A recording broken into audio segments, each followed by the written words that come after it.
Hi guys, my name is Jerriah Marie, and today we are going to be talking about 10 herbs that are useful for pregnancy. Now, for those of you that may not know, I am a full spectrum holistic doula. So a lot of the herbs that I'm going to be talking about today, I actually recommend to my clients, and I use them within my pregnancy as well, and they helped a lot. So without further ado, let's just jump right in.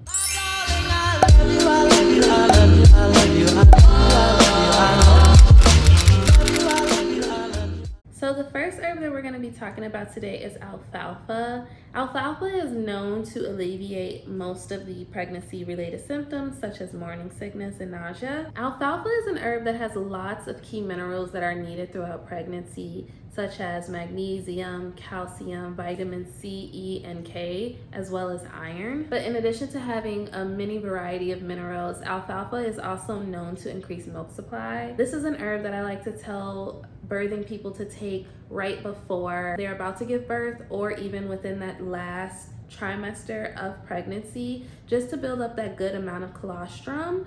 That is very key and potent for baby's development and baby's immune system. So as much of that as we can get started and going ahead of time, the better, and alfalfa will help with that. Now, the next herb we're gonna talk about, a lot of midwives and root workers would consider this like the OG herb, and that's nettle. Now, nettle contains high amounts of chlorophyll as well as highly bioavailable amounts of iron, magnesium, and vitamin C. Bioavailable iron is important for pregnant people because it's more easily absorbed into the system, and it's a lot easier on the digestive tract, so it doesn't cause all that constipation that most people would experience when they take iron pills. In addition to all that, I normally recommend my clients to take nettle right after childbirth, just because it helps with reducing postpartum bleeding as well. Now, the next herb we're gonna be talking about today is oat straw, and oat straw is high in calcium as well as magnesium. It's known to reduce tension and promote more of a calm state.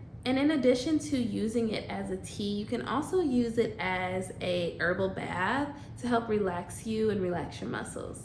Additionally, oat straw is also very good at promoting healthy and potent milk supply. So in addition to alfalfa, I would also recommend oat straw for any mothers out there that are struggling with nursing or building up their milk supply. The next herb we're going to talk about is also very high and potent within magnesium and calcium as well, and that is chamomile. Chamomile is known to promote rest and relaxation, which is very beneficial and very needed within the third trimester. Now, for those of you that have had children out there, you know that as you approach the third trimester, you become a lot more restless and it's a lot harder to sleep. So including chamomile into your nightly routine can just help you be more relaxed and have a lot more calm state. In addition, chamomile is also an anti-inflammatory herb, so it helps reduce inflammation within the joints, the muscles, and the ligaments, which can be good for mothers that are experiencing like swelling of the feet or the ankles. So if you're experiencing any of that, I would highly recommend including chamomile within your diet. And in addition, it is also great for morning sickness.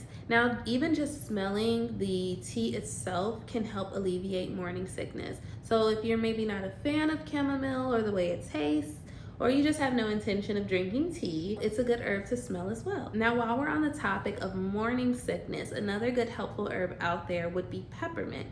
That is another herb that will help just by smelling the leaves itself. It's known to ease and alleviate morning sickness. And in addition, it is a very helpful herb for one of the pregnancy symptoms that most people don't talk about here on the internet, and I don't know why, because it is so common, and that is constipation. Peppermint leaf or even peppermint leaf tea is known to improve the digestive tract and help with upset stomachs.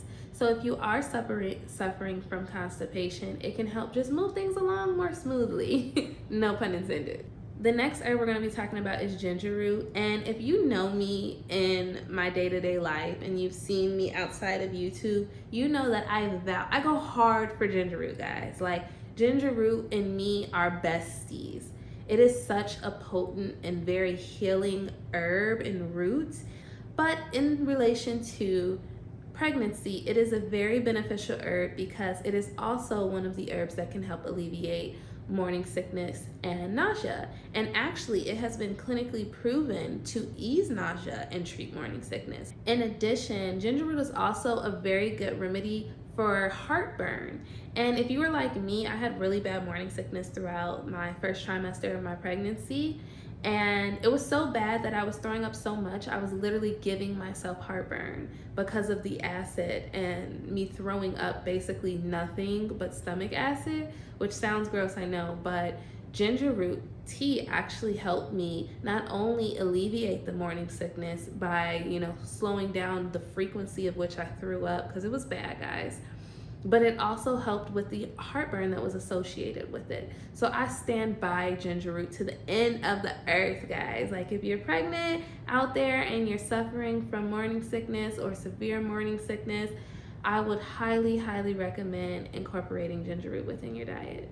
And in addition, it can also be applied topically as a salve or an oil to help with blood circulation. Now, this next herb we're going to be talking about is lemon balm. And one thing that I really love about lemon balm is for those of you that are in your third trimester and suffering from that pregnancy-related insomnia, lemon balm is an excellent nervine herb that will help you relax and become more calm. This is because it calms the nervous system, relieves stress, and overall enhances the mood. And for those of you that don't know, those are all things that you need in order to get good, effective sleep. You need to be relaxed, you need to be in a good mood, and free of the nervous system distractions, I like to say. In addition to helping with insomnia that is related to pregnancy, it is also a very good herb to incorporate within the first trimester because it has antiviral and antimicrobial properties as well. Now, this is very useful for those of you that may be within the first 9 weeks of pregnancy, because as you may know, the first 9 weeks of pregnancy is when your immune system is at its weakest. So you're more prone to infections and viruses and colds, things like that within that time. A lot of people say that their first symptom or sign that they were pregnant was like the pregnancy cold. I highly recommend this to those of you that are actively looking to get pregnant and have been trying and may think that you are pregnant. It's a good thing to already start right away, or maybe you just found out you were pregnant. Definitely incorporate it in your diet just to build up your immune system. The next herb we're going to be touching on is evening primrose. And though I would not recommend evening primrose for pregnancy itself, it is a very good labor herb to have on deck. A lot of us doulas or midwives out there like to use it because it's known to ripen the cervix, so it can help get labor started. The great thing about evening primrose is that it can be taken either orally as a pill, or the oil itself can be inserted vaginally right up next to the cervix and get things started and moving along. The next herb that we're going to be talking about is red raspberry leaf. Now, red raspberry leaf is one of those herbs that us herbalists would like to call a mineral-rich tonic. And all that means is that it's just a medicinal substance that promotes vigor or well-being.